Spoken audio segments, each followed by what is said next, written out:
you all for sticking with us on 21 days focused on winning in 2021. It's been an amazing set of conversations, amazing panels, and I think today we're in for a really exciting conversation. One of the hallmarks, I think, of the eTourism Summit was that Jake brought and has made a really big component of launching new products and new brands in the travel and tourism space at eTourism Summit. And there's such a great history of the bright, shiny new objects that Jake has uncovered over the years. And today's conversation is really going to be talking about where some of those bright and shiny new objects of past have ended up, and talk about a lot of really exciting new products that are in the marketplace and have potential to change our tourism marketing efforts as we move forward. So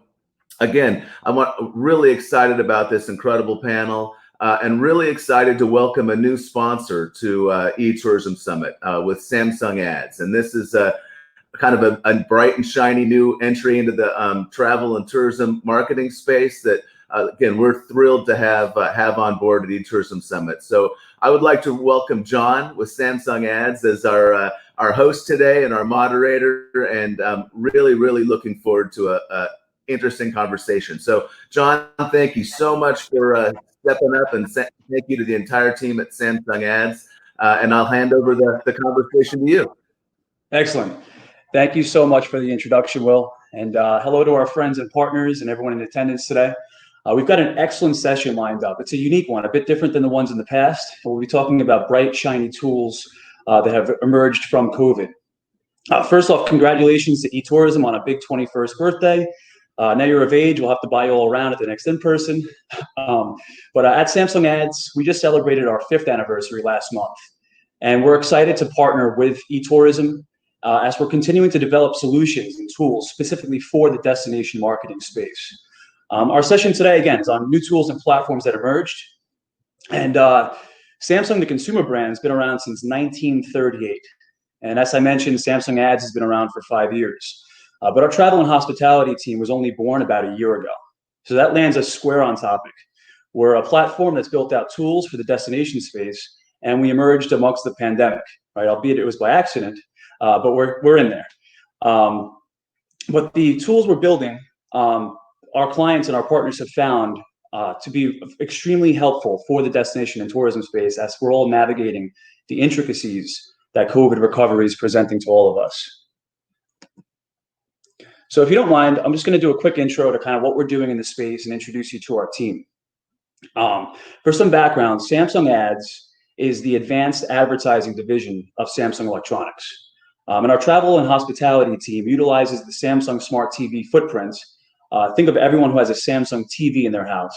There are over 55 million smart TVs in over 45 million households in our footprint. And we're granting access to partner destinations and clients and allowing them to utilize proprietary data sets and activations to reach audiences within the Samsung household. We're currently working with many forward-thinking DMOs and agencies looking to drive destination awareness, travel consideration and intent, arrival rates, and other lower funnel metrics as well. So core to our platform is technology called ACR data. It stands for Automatic Content Recognition. And our ACR platform covers 60% of the US. That makes us about 3 times bigger than the other ACR providers. And this data is extremely powerful. It gives us insights into viewership trends across linear, so cable, satellite, broadcast TV usage. We can see commercial exposure, right? Who's seen your ad or who's not seen an ad. Competitive commercial exposure. We can see connected app usage, AVOD and SVOD, or ad-supported and subscription-supported video-on-demand products. We can see language settings on TVs and a whole lot more. And what that allows for us to do is marry what we know about audience viewership behaviors with what destinations know about their travelers, right? And put together hyper-targeted ad campaigns in a high-impact, ultra-high-definition environment across the Samsung household. And it's important to note, we don't license data, so we're not a data vendor. Instead, we make it available to our advertiser partners to fully understand and better reach their target travelers. Go ahead and move on here. So let's take a look at what the data is telling us top level in terms of viewership trends. I thought we'd share, kind of some of the top level data that we're seeing. The ACR data we collect is gathered on a second by second basis, right? So we're able to see trends day over day, week by week, month by month. And that's important. It's been mentioned a couple times during the sessions at this conference, the importance of moving quickly on emerging opportunities. Waiting for a month or a quarter to look back on trends that had emerged is very often the cause of missed opportunities. But when we take a step back, we're able to see broader trends that have helped our partners adapt to a lot of the changes across their key audiences. So we've all heard there's a seismic shift in viewership from linear to streaming, right? But when we look at the data and we see just how much shifting has occurred during COVID, it's pretty remarkable. So from second quarter 2019 through the end of second quarter 2020, we've seen that not only are consumers spending a whole lot more time with their TVs, we all know that, right? But the usage of streaming apps has been increasing at warp speed. Linear usage increased over that time by about 50%, but during the same time period, streaming usage increased by 213%. It's pretty remarkable. And we started to see the shift occur in fourth quarter of 2019. That's when the streaming overtook linear overall, and stay-at-home orders and all the things that came with COVID only accelerated those shifts.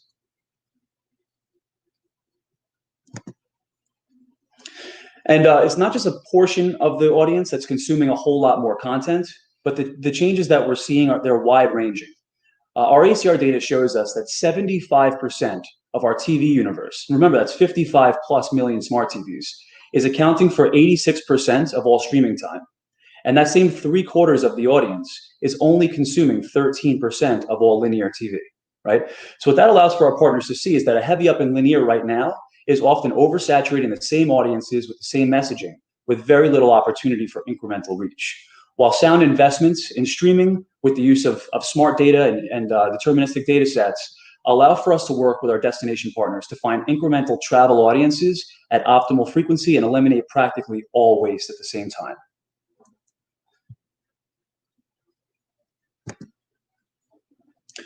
So to provide our partner destinations that incremental reach, we've worked to develop a suite of ad products this year to deliver messages to key audiences where they're watching. So we've seen that over the last year, as we just saw, there's a tremendous increase in app usage. And there's a myth out there, right? Streaming equals, you're not able to reach these audiences anymore with ads. But that is a myth. The most pronounced gains we've seen in viewership are across AVOD audiences or ad-supported audiences. And that's really good news for advertisers because AVOD or ad-supported, well, they accept ads.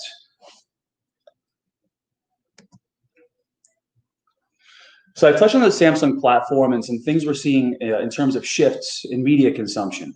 So I wanted to share a quick visual to bring to life what I've explained so far.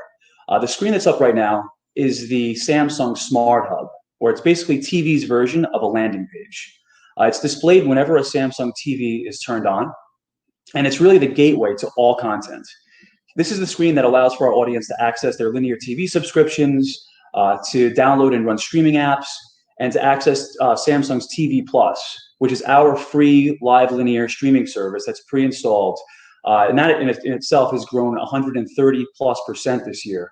And with the fragmentation of viewership at an all-time high, it's more important now than ever, right, to utilize a funnel point, the place where audiences are accessing all of their content. And you might have noticed the ad unit on the previous screen and this screen as well. That's Samsung's native first screen ad tile, which I wanted to share. It was developed years ago for our media and entertainment clients, and we found it to be extremely effective for the destination space specifically. It can launch to tourism videos or microsites, and it reaches everyone, even people who consume a lot of non-ad supported content. You'll see a video launcher deploying here on this screen, and then with the simple click of a remote control, a full screen experience launches from that one click. So just one other trend I wanted to share that we're seeing in this marketplace specifically, and that's the increased importance in covering the full funnel, right? We've seen the low funnel as the main focus for destinations historically, and it still is in many cases, right? We're looking to drive visitation, get feet on the streets, and we've developed our platform to focus very heavily on those low funnel metrics. But additionally, as travel audiences and specific visitor profiles have changed, in some cases dramatically, right? It's becoming more important to take an always-on funnel approach. taking a step or two up the rungs of the funnel and focusing on awareness, consideration, travel intent amongst these new emerging audiences to continuously move these audiences along that travel consumer journey. And when you start with the consumer, right, the family, the traveler, and deliver relevant ad experiences, ad performance follows. We've set up our business to be a partner that can reach travelers at various moments on their journey, and it always starts with data. That's the most important point. We identify relevant insights and then recommend tactics founded on the highest quality deterministic data that gets the job done. So I just wanted to close out with a quick case study. Here's an example of how we use some of these actionable insights to inform a thoughtful campaign strategy for Traverse City. Our partners at Madden Media leveraged the Samsung ecosystem to push recovery messaging and visitation among the summer and fall months, while targeting local travelers that were within drive markets to Traverse City. We leveraged first-party Samsung ACR data from the Samsung TVs, and that allowed for us to identify relevant travel audiences within specific drive market DMAs. Then we implemented a pixel, which is basically code that can allow for us to measure website visitation. And we took that pixel and placed it on the Traverse City website. This allowed for us to track Samsung viewers who were exposed to Traverse City ads and then took action and actually went and visited their website. The result was a 16x lift in website visits amongst exposed audiences. Traverse City ran a very diverse media mix. They ran connected TV, so CTV. They ran online video to drive some lower funnel metrics, and also leveraged that first screen tile that we shared a little while ago. Thank you very much to our partners at Traverse and Madden Media for allowing us to share this with the eTourism community today. So with that, I want to thank eTourism and all the attendees at our session. It's been a really rough year, especially to be entering the tourism and the destination space. But we've been spending our time focused on building out our platform, access to travel-specific, arrival-specific data sets. And we've had a great time getting to know so many awesome folks in our industry. Myself, my colleague, Eric Fields, he's also on the line. Our contact information is on the screen here. I believe Becca will share it out also in the chat. We look forward to meeting everyone in our industry, right? Getting to learn your agencies, getting to know your destinations, and helping in any way that we can. We hope the tools and the platform we've built are going to help get your state, city, or town back in action to close out 2020 and set us up for a really strong 2021. And with that, we've got an awesome panel discussion lined up with 3 true industry vets. And I'd love to have you guys introduce yourselves. So Lori Jo, why don't you kick it off?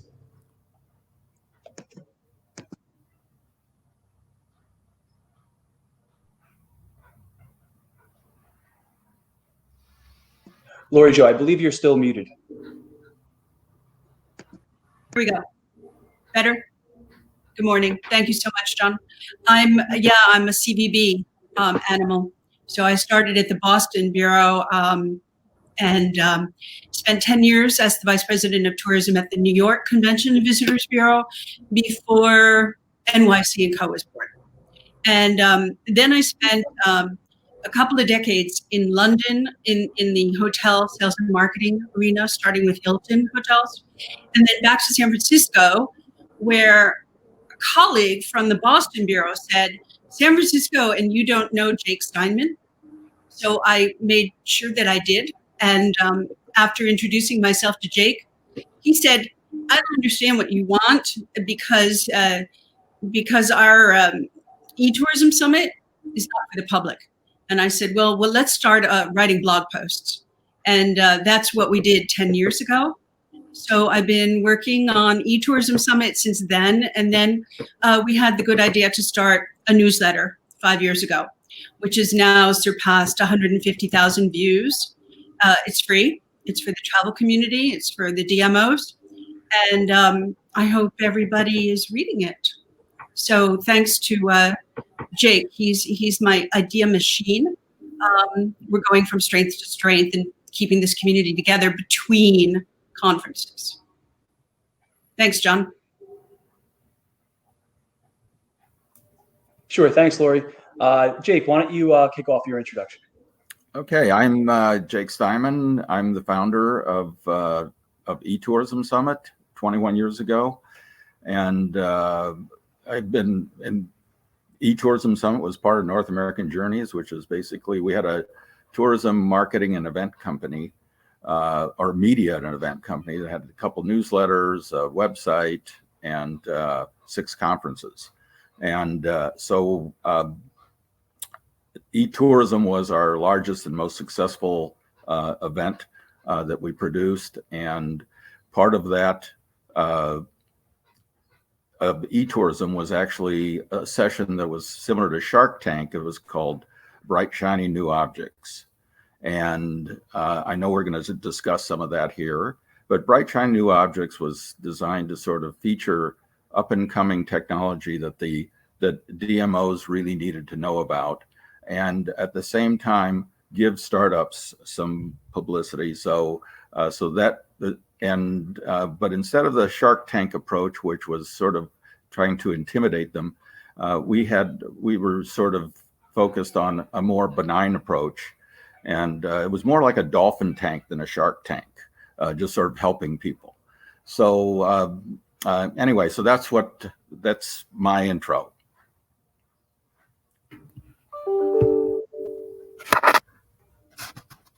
Thanks, Jake. And certainly last but not least, Ted Evers.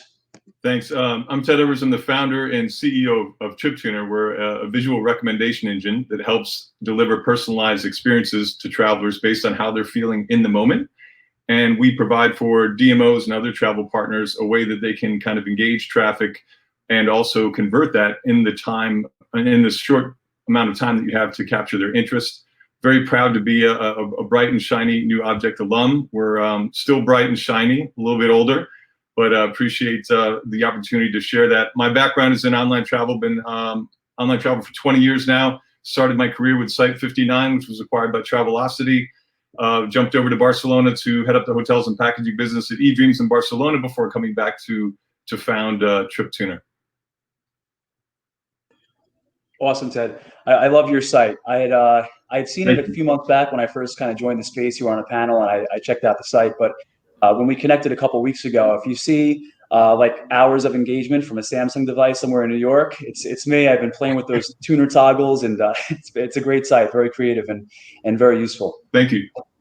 Sure. So with that, I think we'll kick it over to Jake, who has 3 tools, pretty cool ones that he'd like to share with us all. Okay, thank you. So once I sold eTourism Summit to Connect Travel, I started Travelability Summit, which is an event that was designed to help the industry make travel easier for people with disabilities. And during COVID, I saw that we were going to have to probably hold either a hybrid or a all virtual conference. So I started researching different platforms for meeting planners like myself that put on sort of small to medium-sized meetings and conferences.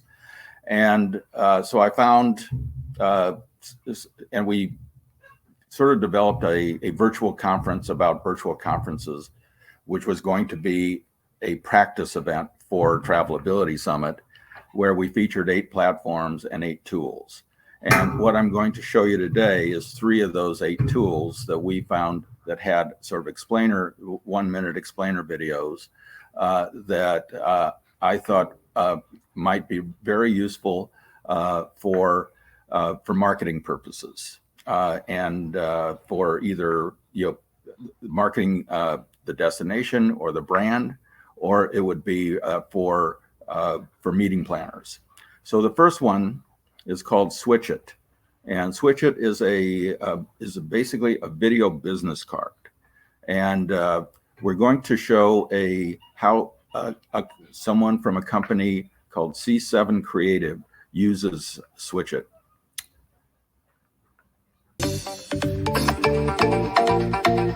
Hi, I'm Kristen. I'm the team leader. This is what I do.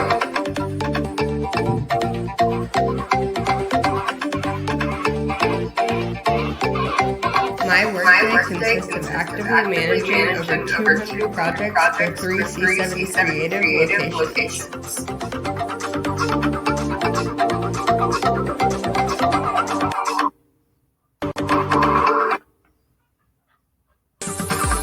In my I come into contact on connections. I use Switch's digital business cards to drive interest in the unique services that C7 Creative offers. Switch's video integration allows us to introduce our digital marketing services to potential clients in a way that's engaging and educational.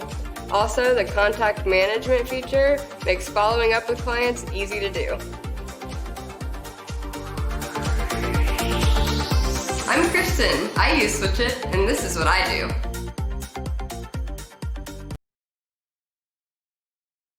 Okay, so that's something that I think that we can use during COVID and beyond, because it's a new way of basically a leave behind for people. What she did was she told people what a typical day was for her, and I think it was very unique and useful for us.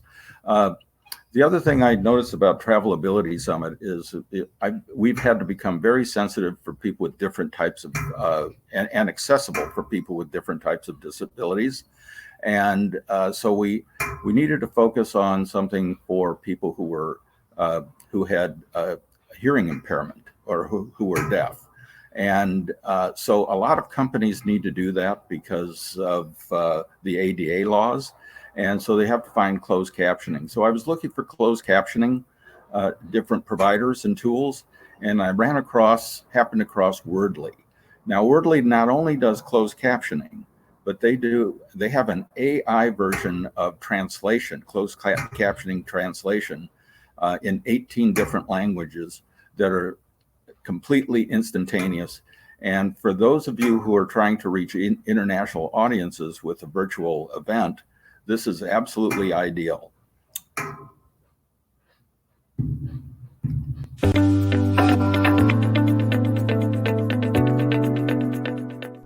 Normalmente, cuando tengo una cita, una presentación, tengo que traer personas que estén ahí para traducir para mí. Pero ahora que tengo Wordly, puedo tener todo listo, lo puedo poner en programa y todo en 10 minutos y ya estamos listos para empezar para todo un grupo grande y para que todos me puedan entender. Es una cosa muy padre para nosotros. নমস্কার, আজকে একটা business meeting attend করলাম। সে business meeting আমি প্রায়ই attend করি, কিন্তু অর্ধেক সময় অনেক কিছুই বুঝতে পারি না, কারণ হচ্ছে পিওর ইংলিশেই কথাবার্তা বলা হয়। তো আজকে আমার সাথে ওয়ার্ডলি অ্যাপ ছিল, সেই অ্যাপের কারণে আমি বাংলার সঙ্গে সঙ্গে ট্রান্সলেশন হচ্ছিল, আর তাতে অবশ্যই মিটিংটা অনেক বেশি ভালো বুঝলাম। عادة عندما أحضر هذه الاجتماعات لا أفهم الكثير ووقتي غير مثمر. من خلال استخدام الكلمات تمكنت من الحصول على فهم أفضل لما يقيل ووقتي كان مثمرا. ワードリーを持つことによって私は助けてくれる親戚を連れてこないでもよくなった。私は通常このようなミーティングで取り残されたように感じるが、ワードリーを高めることでミーティングに参加でき、また参加しているのを実感できる。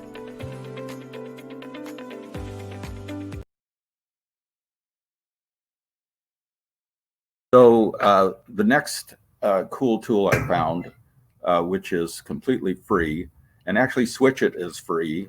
That's a freemium model as well. Wordly is not. But this was developed by a Google engineer on his 20% spare time when he could focus on different products, something else to create.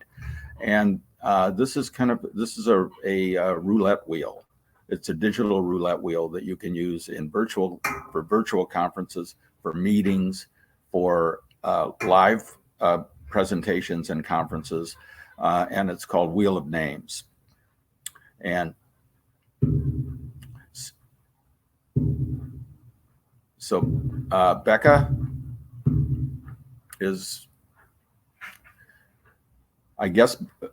Becca's going to show it right now, and you just basically open it up. It's incredibly simple. Oh, here it is. Okay, so you open this interface, you drop either, here we have, 5 names, but you can drop 1,000 names in, and you hit spin, and it actually spins and comes up with a winner.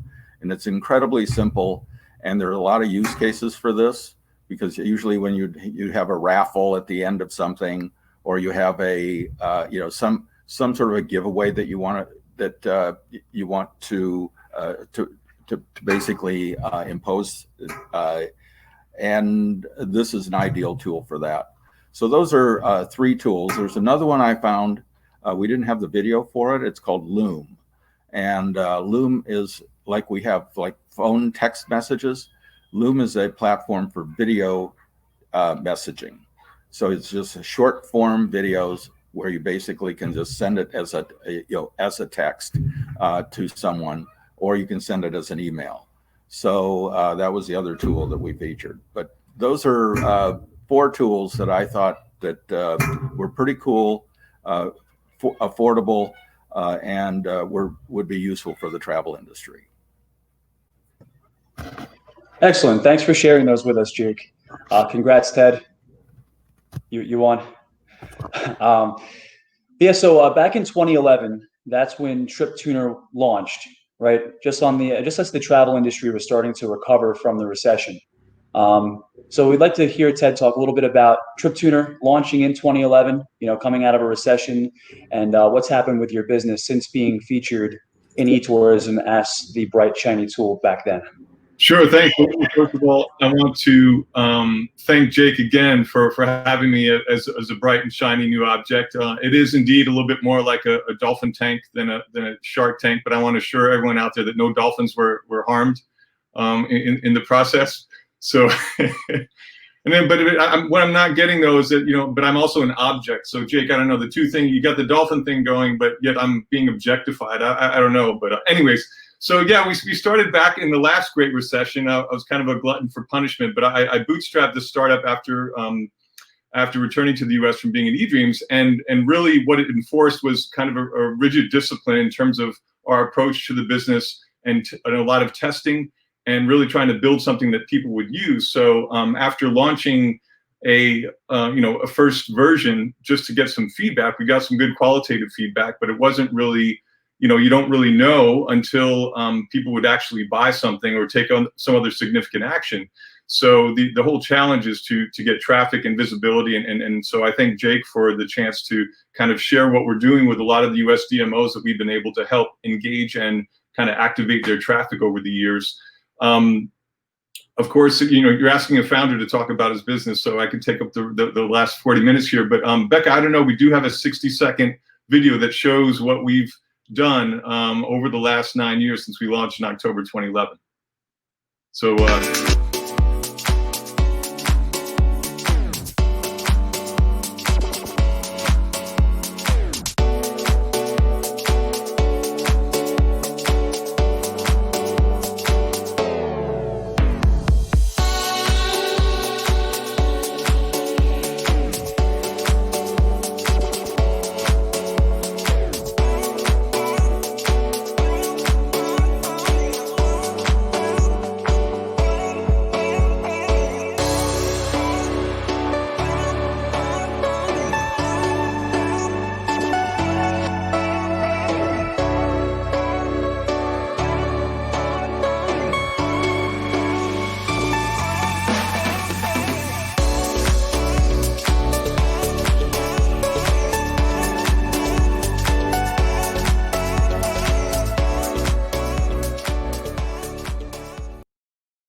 thanks for the opportunity to share that. As you can see, we've expanded into a lot of different verticals, in addition to DMOs, to airlines like Qatar Airways, to online travel agencies like Cheap Tickets, where we'll soon be launching more of a road trip guide oriented thing. And then you've also seen in that last segment how we've adapted to the times by showing more outdoor things. So we have a Florida State Parks Finder, for example, and that last example was showing how you can be in Sedona and find your ideal hiking trail. So people wanting to get out and explore the outdoors, but wanting to really discover and figure out, okay, what's best for me? Because maybe they're into hiking and they want something more strenuous, or maybe they want something a little bit more easy. And what we do is help them find those kind of ideal things at a time, really, when people's preferences are shifting almost on a daily basis.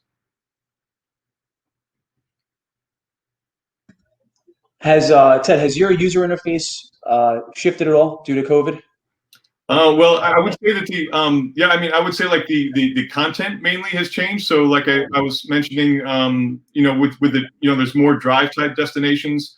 So we want to show, driving distance now and the hours. On the back end, we're trying to show relevant destinations based on where a user is on their origin, and then showing relevant ones within a healthy drive. And I think that what we've seen with COVID also is people are willing to travel a lot longer and drive a lot longer because they're less, they're more reluctant to fly. So all of those kind of subtle things where, we're adapting to kind of the changing travelers' preferences. And we also are going to be working on more of a global level to kind of show where people can go now based on where there are restrictions, so that they can say, okay, this country's open and it also meets my preferences. And in terms of the drive markets, are you defining those, or is the user adjusting the mileage from home they're willing to travel? Sure. So we're actually doing a lot of testing with that. So we've looked at what some of the other players have done out there in the market in terms of saying, and we've heard even here on a lot of these sessions over eTourism Summit, of people saying, look, I'm going to look for everything within a 2-hour drive for my market as my feeder market.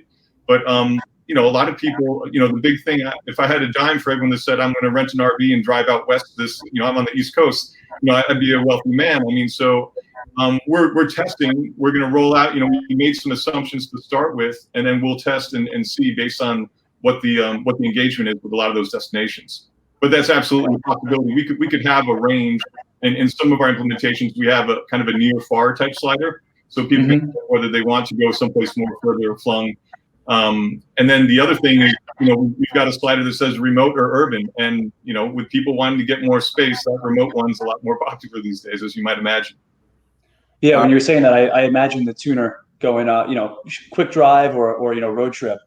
When I was on this site a couple weeks ago, I spent some time, like I said, using the toggles, and I was trying to see if I adjusted everything the way that I imagined Kiowa Island, would it send me there, and it actually did.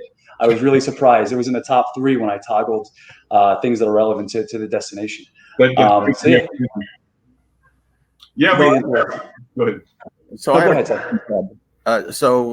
So given that travel is happening in fits and starts in different places, would you be able to develop some sort of a slider or a tuner about what's open, what's not open in terms of destinations? Yeah, absolutely, Jake. That's something that we're working on, and hopefully you will see shortly. But basically looking at things, not to overcomplicate it, because there's plenty of information out there and you can kind of go down a rabbit hole, but just to get people at a very high level. I mean, people want to know, they're thinking like Thanksgiving is going to be reimagined this year, right? So where can I go? Someone came up to me today to go, Ted, look, I'm going to use your site because I want to figure out where I want to go for Thanksgiving. I don't have any ideas. And what we want to add is that layer of saying, okay, here's some places that we know are is a green. We can go now, and there's no restrictions based on your nationality, your passport, where you are, etc. Here's the yellow, where there are some restrictions. Maybe you have to quarantine when you get there, or maybe it's only certain nations. And then the red one, which everything is kind of closed. But by showing all of the options, we can see where people want to go. If everything was open, but then also give them the very practical benefit of finding someplace that's open right now.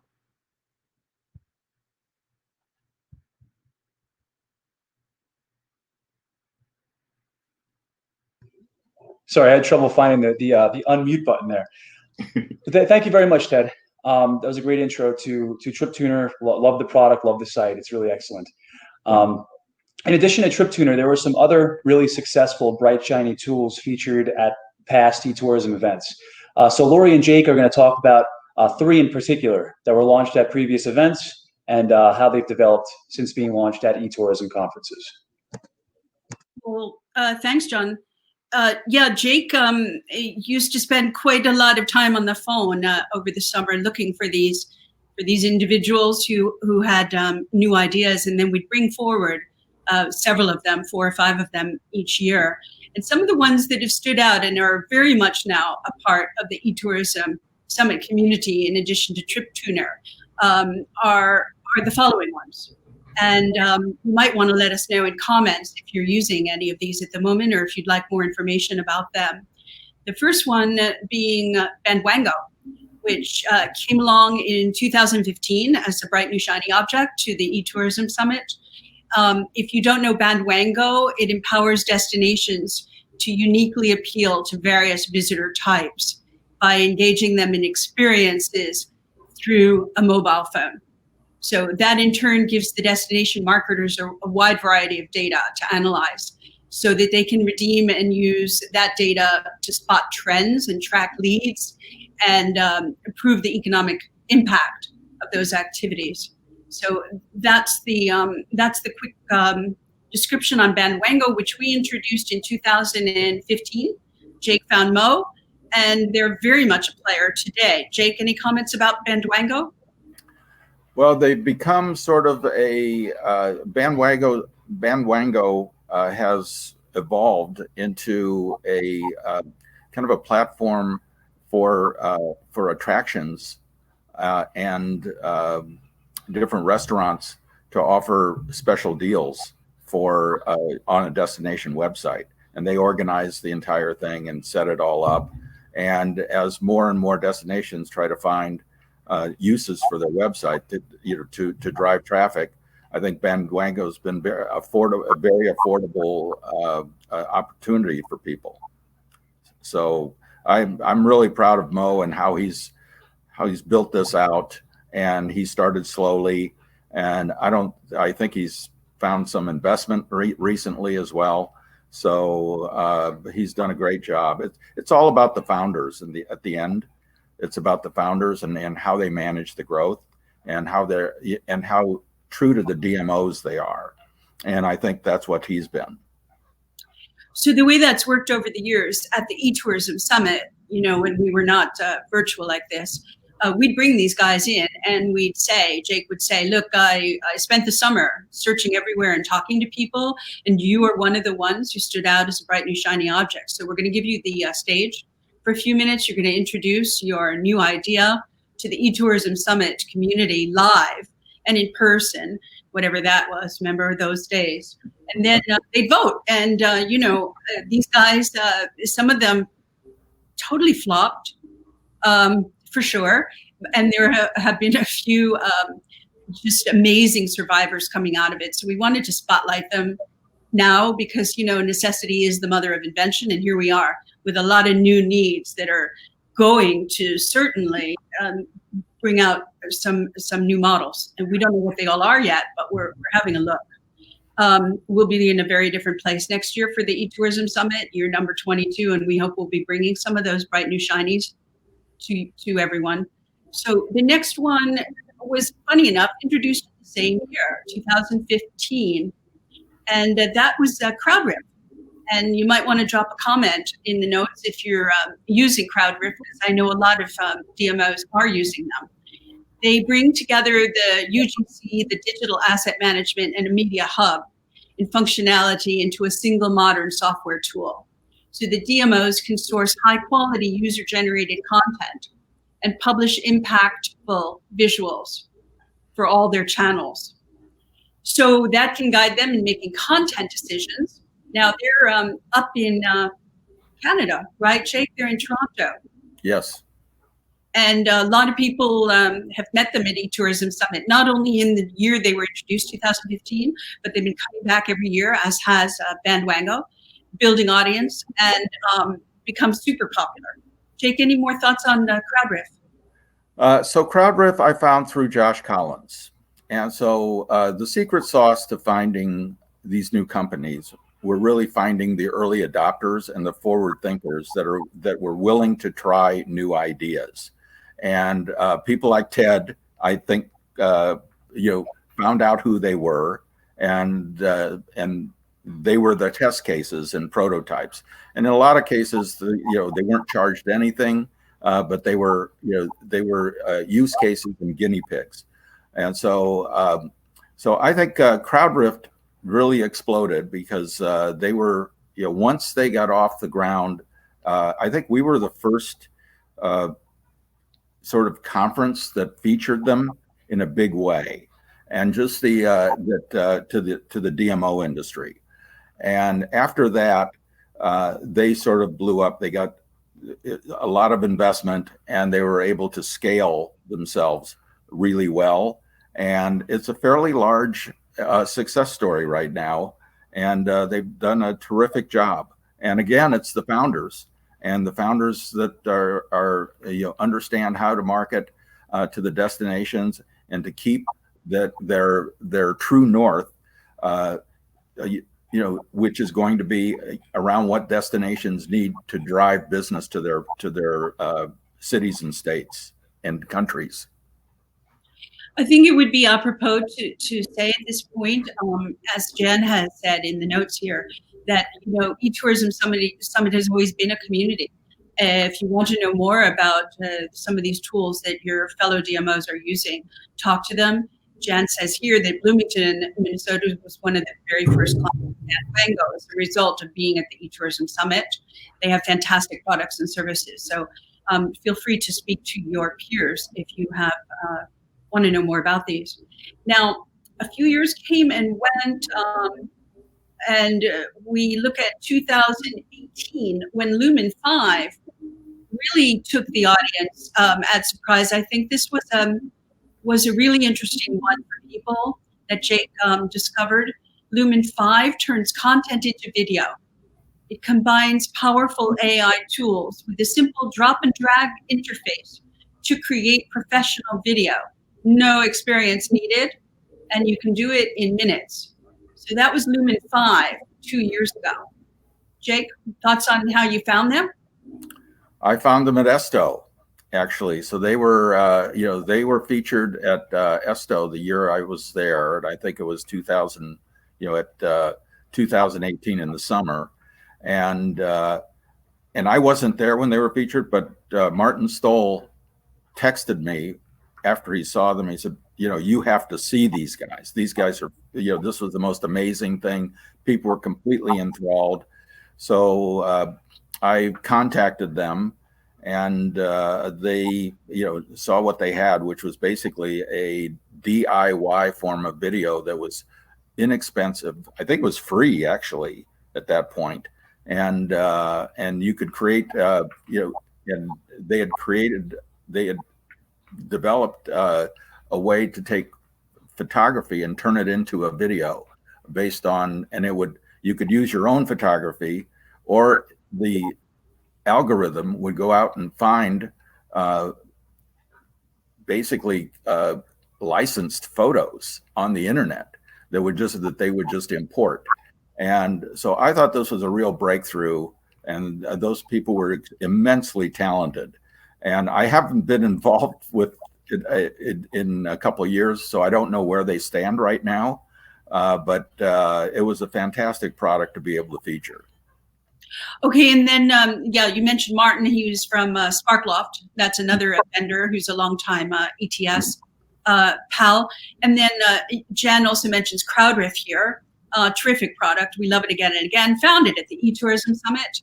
And Jake, I think you wanted to mention also, there's one more. Arrivalist. And so Arrivalist, I think we found them just after they started. And Arrivalist is it's a tracking system they track visitation based on smartphones. And since everybody travels with a smartphone, they were able to actually provide in-destination information as to where they went, what they did, and a lot of data that was completely new and was not available to anybody, to other people, at the very bottom of the funnel, and so they were able to basically tie in advertising that was done with actual visitation, and so with the person that visited. So it was a breakthrough in analytics that we were really proud to feature at eTourism Summit. And again, I found them found Cree Lawson. I met him at a show, and he had just started this and wanted to show me. He found me is what happened, and showed me what he had. And so, that was, and I think that was 2014 or 15. I can't remember when, but he's really expanded, and they have a fantastic platform for analyzing travel that has happened because of marketing. Thanks, Jake. So I'll sign off for the moment. I published the Travel Vertical Weekly. It's free. And, if you know about something, share it with me, and we'll bring it to the attention of the community, because that's what eTourism Summit is all about, sharing these good ideas. And we've got a vehicle to publish them in, and that's the Travel Vertical. And of course, it's free. So thanks to everybody. So I'd like to give a shout out to Lori for the great job she does with the Travel Vertical. I think everybody that reads it appreciates the wit and the sort of the selectivity and how it's presented and the fun nature of it. So that's all Lori. So that was another bright, shiny object that I found was Lori. So I just wanted to give her a shout out about that. Yeah, stepping into and learning the destination space, there's obviously a ton to take in. And the Travel Vertical has been an essential tool for my team to get up to speed on the space. And Jake, just to touch on the arrivalist piece, one of the things that really stood out to me about the destination space, in particular, having an advanced TV background, been in the space for over a decade, and addressable and connected TV, all these areas, and the level of granularity and data that's available to destinations is just incredible, right? The level of attribution and arrival stats and the data that's available is really incredible. So it's been a major focus of my team to make sure we're getting integrated into all those areas, because they're just so important, to show return on ad spend and other metrics that are just so important to advertisers. So with that, we'll step into the next section of our panel, which is a discussion around some other new, bright, shiny tools that have emerged this year from the pandemic. This portion is essential for crowd participation, so please use that chat box. Let us know what you think. Let us know if you have any questions for the panelists around these tools. The first one that we'll talk about here is On Zoom. So if any of you want to pick up and just let us know what On Zoom is and what the product is set up to accomplish. Is my mic on? Yes. So quickly on there's not too much feedback. So this one was only launched about 2 weeks ago. It's still in beta. Everybody knows what's going on with Zoom since the pandemic, right? But now they have said, what are we going to do next? And so they're saying, let's do some interactive things, an enhanced marketplace for immersive experiences. So you're going to get on Zoom and you're going to have a cooking class, or you're going to sharpen your knives together, or you're going to pair up food and drink, or you're going to share recipes, or you're going to take a mini yoga break from your home office desk. So there is no travel category as yet. This thing on Zoom is still in beta, and it's something that we're obviously keeping an eye on.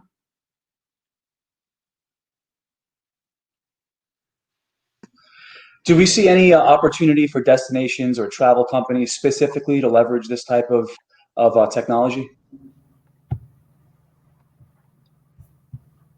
I don't know. I absolutely do. I think if you look at what Airbnb, even pre-COVID, was starting to do with experiences, and if you look at what Amazon now is, just their latest foray into travel is with the Explore feature, where they're charging $99 for a virtual tour of Berlin. And we in the travel industry, I think, kind of think of that as, oh, well, that's not, people aren't actually visiting. But when you think of, when people can't travel, how do you convey the experience of being in your destination without them physically being there? And for me, that's what I think virtual travel has been redefined in that sense, where it's kind of conveying the experience without having to have someone physically be there. And I think something like on Zoom provides them the ability to do that and to monetize it as well. Do we think virtual is going to stick around post-COVID? I do. I think that, where it maybe will grow because that's the only thing you can do. So you think of, another company that's been doing well here now is Threshold 360, with which has kind of 360 views of meeting venues, for example. So if a meeting planner can't go and do a site inspection, the next best thing is going to be kind of exploring it virtually. So I think those tools will make it when travel budgets may have been reduced or people can't go there for whatever reason, the virtual option is there. And in the meantime, it's also an inspiration tool to give someone the sense for going to a place. And really, I mean, frankly, it can give them a sense that, well, maybe I don't want to go there, right? And they can kind of hone in on what they want and say, okay, that looks like something that may be for later. And it can help them build their bucket list as well and maintain a presence when people are traveling. Totally. Something like this would have been so far-fetched to talk about last year. It's incredible that this is a normal consideration now. I mean, if you think about it, though, there are a lot of benefits to virtual over in person, right? You don't need to take a lot of effort to get there. Or do you think there are other benefits to virtual over in person experiences, like with the classes or the city tours? No. No, right? I'd rather go. I would agree with that. Well, the main benefit is you can attract an international audience to what you're doing that I see that would be impossible otherwise. I mean, just look at for our conference for Travelability Summit, which we've had to postpone, but the beauty of it was we were able to bring in experts from all over the world who were able to who would never have been able to travel to a live event to speak, couldn't justify traveling to speak for 10 or 15 minutes. And so that's something that I think that virtual events have. And the other thing is there are a lot of tools that I found that can enhance the networking capabilities of a virtual event that existed. I didn't even bring up here, but there are tools that basically have avatars where there's something called Wonder that has you go in, it's free, you sign up, it takes your picture with your computer phone or your smartphone, and then you enter the room and you'll see people in circles that have their photos, and you basically move your cursor to where they are in the room, and you're in a video chat with them like you are now, like we are right now, and it pops up. So those are things that are all virtual that weren't able to happen, that were not able to happen before, but now can be used as basically hybrid functionality for live conferences and live events. There's one I want to point out that has only just happened this month, if we're talking about cool tools. And that is also, if we want to get back out there and we don't want to do this virtual thing in the future all the time. And this thing is called Common Pass. I'm going to switch off to my screen so I can read about it a little bit for you. But it was only introduced, say, this month. And it's testing now on 2 new routes. One is Newark, London, and the other is Hong Kong, Singapore. And those 2 tests, which both took place last week, were successful. And it was an example of technology meeting travel. So they're streamlining COVID screening at the airport. And if you enroll and you pass, you get some kind of indication on your passport that you're good to go. And so you know that your airplane is filled up with people who passed that test. So it's one to keep an eye on. It's called Common Pass. It's underwritten by 25 nations. I shouldn't say, governments like our own, say, U.S. travel, that are government related, embrace the whole industry kind of thing. So they started out on those two routes. Yesterday, they said the London route from New York was a success. And then when you land, you don't have this nonsense that you would have right now where you'd have to go and sit in a room for 2 weeks. If you go to London now, that's what you have to do. You have to have a place to sit for 2 weeks, and that's how Hawaii was until like this week. So keeping an eye on that one. I like it. I think that, removes the most obvious barrier to travel. And I think that their approach, you think about it from a startup perspective. Typically, if something involves government entities, you might take a step back. So they're partnering with, I think, Cathay, as well as the CDC, as well as the Customs Border Patrol, as well as World Economic Forum. So there's some very large international organizations that are a part of this. And Jake had mentioned the CEO. I know Paul Meyer, the CEO, and if there's anyone that can get that done and kind of bring all those organizations together, he can. He actually, after the war in Kosovo, he started a company called IPKO, and he basically got large organizations to donate satellite time to create an internet network within the refugee communities camps so they could find each other, so that families could be reunited. So really, really good track record in terms of bringing those government organizations together and attacking a very big problem. And so I'm a fan of those for personal reasons, but also as looking at it from a potential perspective.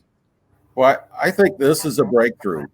It's another breakthrough, Lori, because I think people aren't really afraid. There's so much data right now on how safe actually air travel is, COVID-wise. Not only are you can choose an airline that doesn't sell center seats, the middle seats, but what people really fear is the fact that they're going to be quarantined when they arrive, and so this is something that addresses the quarantine issue more than anything else, and just as well as the COVID issue.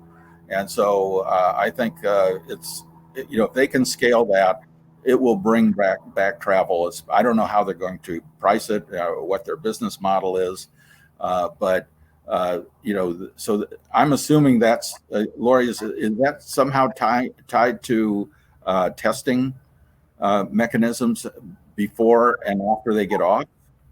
Yeah, exactly. Is that what it is? And so they're using the rapid results testing mechanism at the airport. Yeah. I think the other thing, Jake, they're doing, I think, is trying to make a lot of the data common, to try to find the common underlying data, because different types of testing, different countries might have different protocols. That data might be organized in a different format, and they're trying to kind of normalize that and create a standard, so that a global standard for it. That's great. And you want to talk about incentive for travelers to use it. It's like TSA PreCheck, but instead of avoiding the security line, you're avoiding a 2-week quarantine. Yeah. It's quite remarkable. Yeah. So we've only got a few minutes left, a couple now.